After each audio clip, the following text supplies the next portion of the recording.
I hope you don't... yes, what a delightful wedge of old Arthurian that was. Doesn't do to parley on an empty stomach, you know. Makes one's words frivolous when they should be grave. Plenty to digest, after all.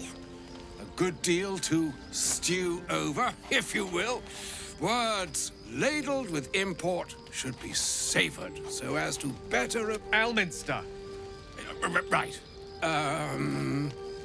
You see,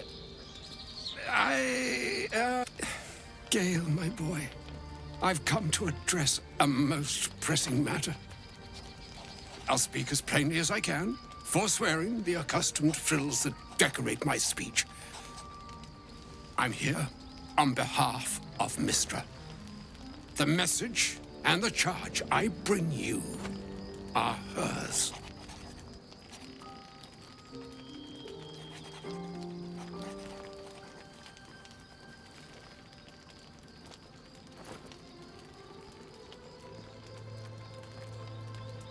The long-awaited question. Now, if you please, Elminster, for the too long-awaited answer. You know where you went wrong, Gale. No, we needn't dwell on that here and now. But even so, you're to be given a chance of redemption. Mystra would consider forgiveness. She would consider Mystra is aware of the misadventures that have befallen you both. She knows of your strife with the Absolute. That most the very purpose of my presence. In a roundabout sort of way. You must know that the Absolute is more dangerous than you can possibly conceive. It threatens all who live. Even those who are undying. It threatens the gods, the weave, the very fabric of the universe itself. That is why I have come here to charge you, Gale, with its destruction. It is Mystra's belief that only you can. The All. Precisely. Mystra has granted me the power to stop the clock, as it were, on the orb's rush to overpower you. Instead, you will be able to unleash its lethal combustion at will. Interesting. This could be help, or hindrance. We shall have to see. You must find the heart of the Absolute, whatever that may be, and use yourself as the catalyst that will burn it from this world.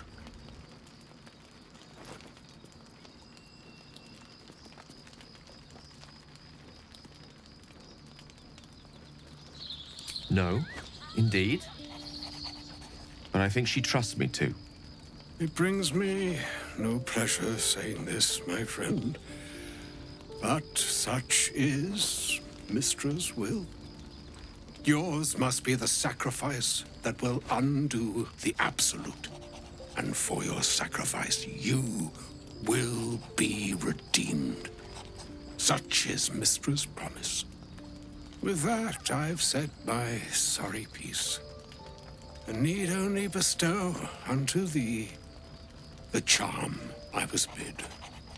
Mina hastra mistraril Italior thras annas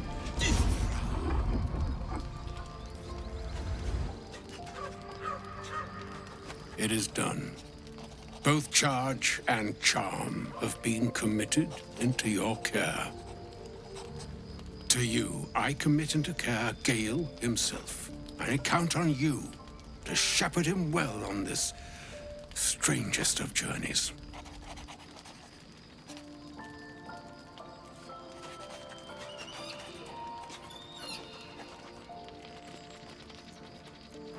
On my honor, and not sure yet I can say the same.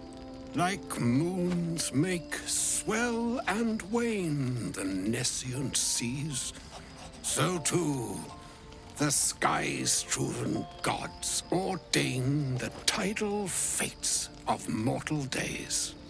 And yet, an ocean born in lonely hours, come ebb, come flow, come all that is beyond the breadth of our dominion. Be a moon unto yourself. Even the waves of fate can break upon the shores of will. Farewell, my friend. Farewell, Elminster. I'm glad she chose you.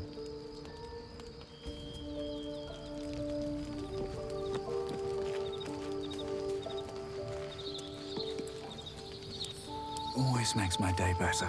Hells! Older Ravengard's been taken! Shit, shit, shit!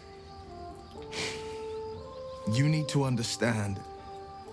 Duke Ravengard is my father.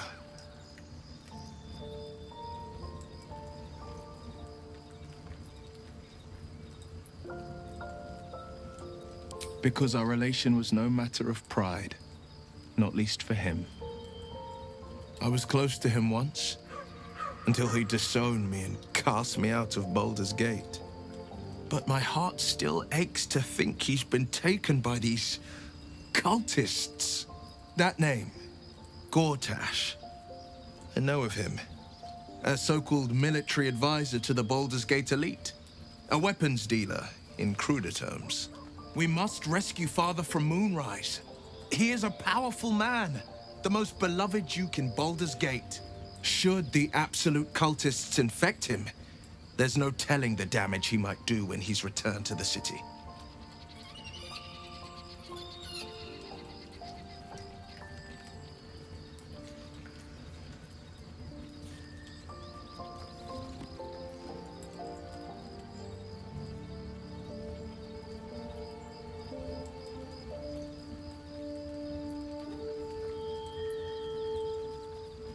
I know, and you're right. My story is one of two men. The Blade of Frontiers, a man hunting the fiends who prey on the weak and claw at the coast. And Will Ravengard, a memory of a memory, a man who belongs to the past. I wanted you to know the Blade, not the shadow he left behind.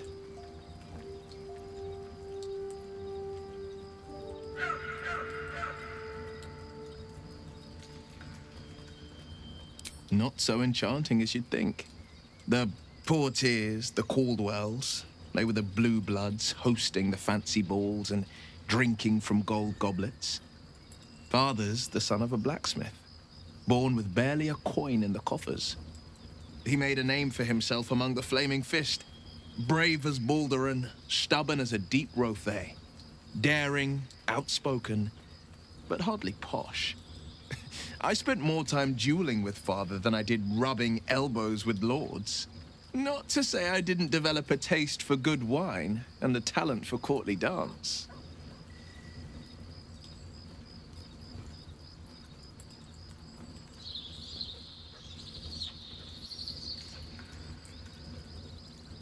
Hear, hear.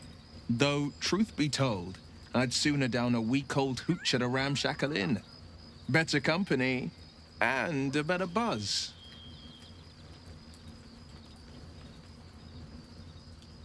He brings to mind a story. The Devil with the Silver Tongue. An old fairy tale my father read to me. The kind with a hero, a villain, and a moral. A farmer made a deal with the devil, so the story goes. In exchange for the farmer's dearest fruit, the devil granted him a bottomless coin purse. The farmer's dearest fruit, naturally, was no apple nor peach, but his beloved daughter.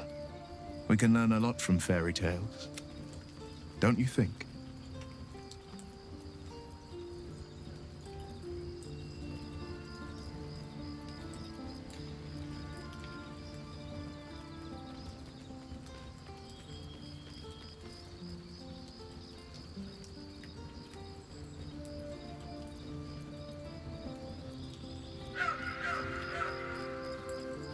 do not trust Raphael. Is that plain enough? Refuse him, no matter how tempting the offer, no matter how delicious the feast he lays out for you. The cost will be too great.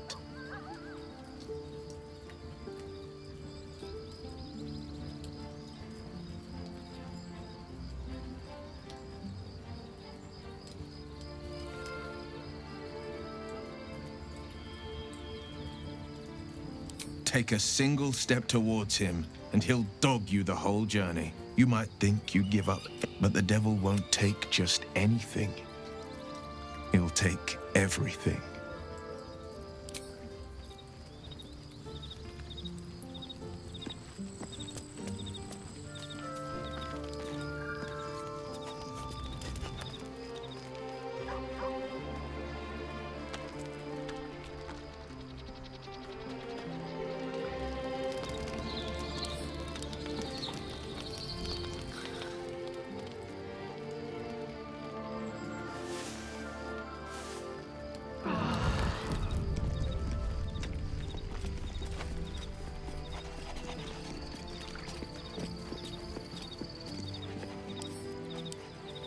An audience with Elminster is never less than memorable.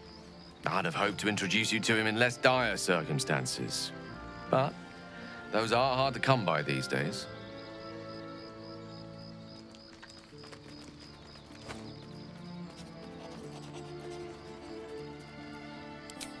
The Doddering Act is merely an illusion, one he's most adept at maintaining. Elminster is the most formidable wizard in the realms. Perhaps in existence. For Mystra to have sent him, the severity of her bidding could not be clearer, or weigh more heavily on me. Time seems so infinite when you're young. A month is an age. A year is a lifetime. It is a strange feeling to realize how little of it one might have left. Of course, you offer the clearest solution to our problem. All I have to do is find the right place, then the slate will be clean. Wrongs will be righted, and I along with it.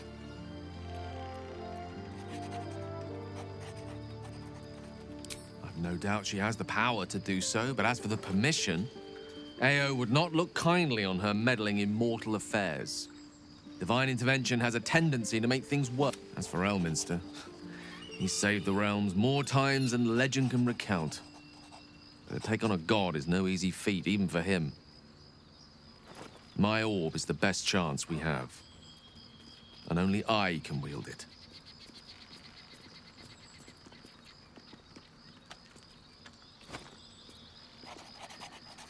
I had no doubt I could. That remains ahead of us for now. The heart of the absolute.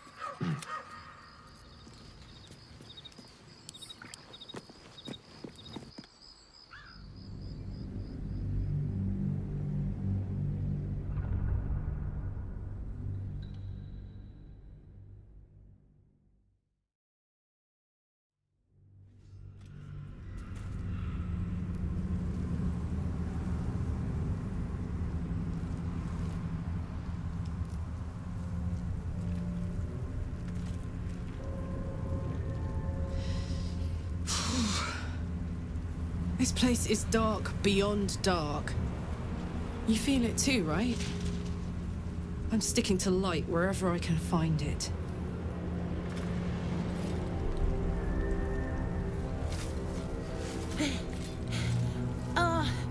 Are you the true soul?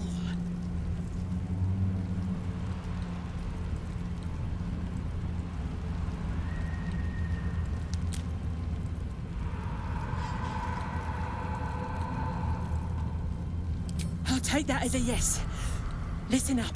Grab a torch, stay out of the dark, and move fast. The shadows have eyes. Go on.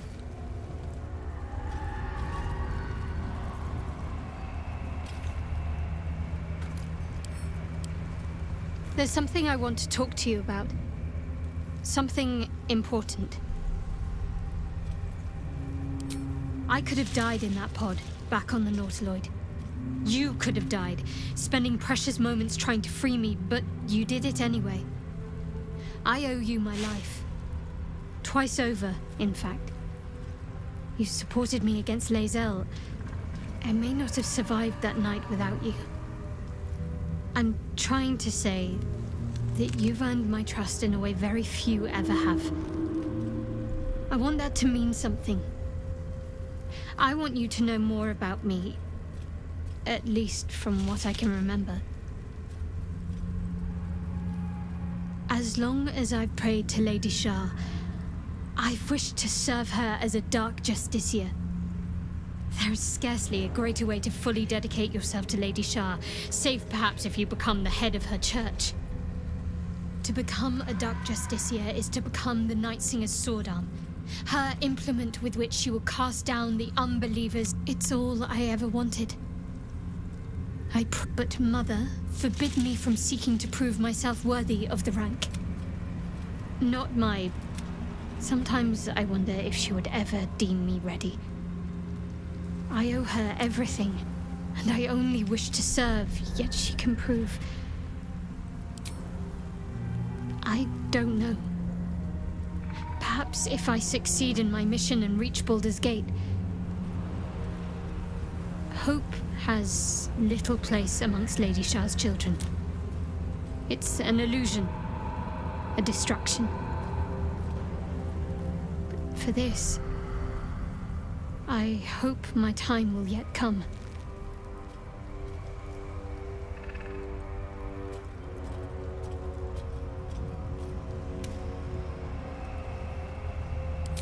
Thank you.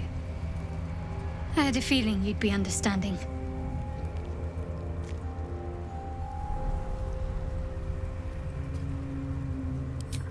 Quite the understatement, but yes, I have it. And I'll guard it with my life.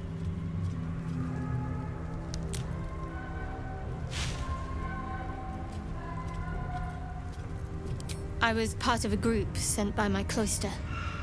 We were to take the artifact from the Githyanki and bring it to Baldur's Gate, no matter the cost. That's all I know.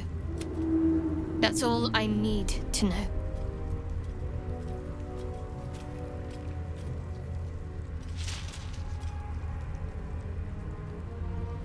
That's not a luxury open to many people, us included. I have my faith to turn to instead. You should find something of your own.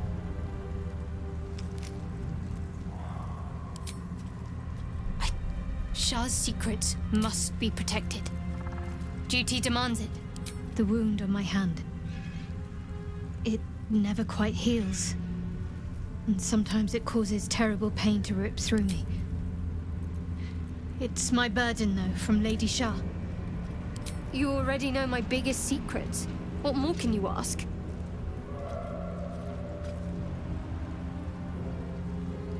What, besides my life's calling and the greatest problem I've ever faced? Well, I like night orchids and can't swim. Is that the sort of thing you meant?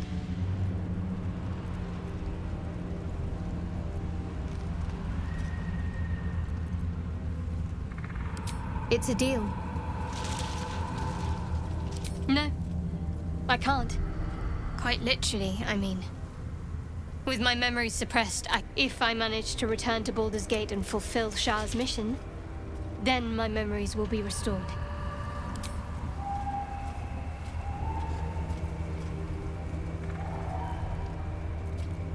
We aren't dear friends now, if that's what you're asking. But I trust we can all sleep a little more soundly in camp now.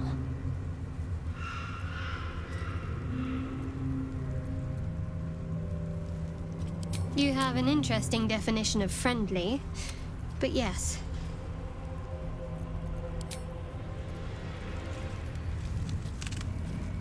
Need to find a way forward.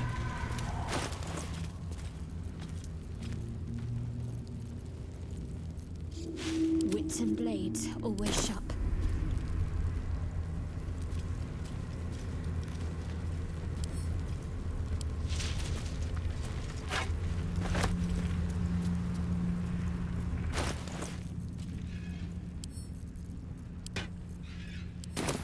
Never a dull moment.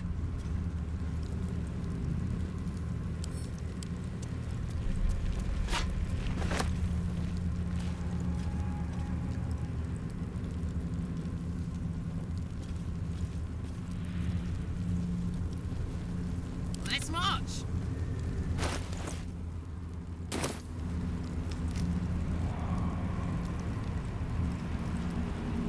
Eager for battle.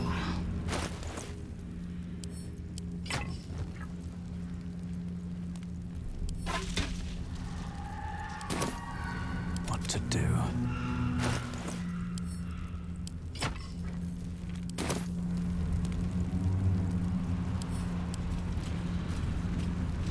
Don't stick about. Her torch will keep you safe. More or less. I'll keep an eye for other true souls.